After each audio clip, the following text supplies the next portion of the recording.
Facing down what could be the most difficult winter since the start of Russia's invasion, some Ukrainians are rushing to install new generating capacity. These solar panels on a residential building in Kyiv will help keep the heat on and power flowing for about 1,000 families, said Valery Pindyk, who heads the building's Housing Association board.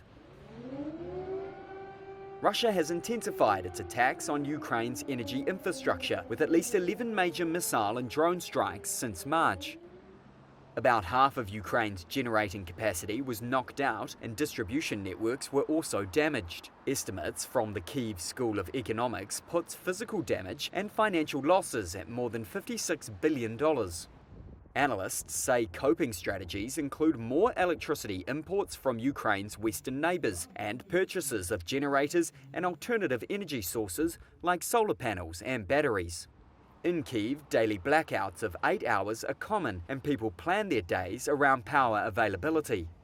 That's led some residents and businesses to seek generating capacity outside the central system. Once the lights go out, the immediate fix for many is to turn on generators, a temporary solution, analysts said. And one that drives up costs, said this Kyiv business owner. He says using the generator means 1 kilowatt hour is nearly 5 to 6 times more expensive than usual. Serhiy Kovalenko is the CEO of Yanso, which supplies electricity and gas to more than 3.5 million consumers and up to 100,000 businesses. The company provides options that include solar panels and accumulating batteries and inverters. Kovalenko said demand is high and they've installed up to 8 megawatts of alternative energy options this fall. That's enough to supply around a dozen enterprises, the company said. Kovalenko said they expect to install about 30 to 35 megawatts in the new year.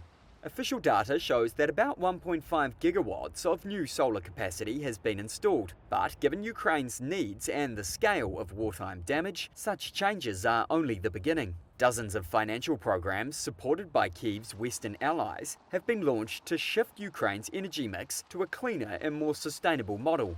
Legislative changes were also introduced to simplify equipment purchases and imports.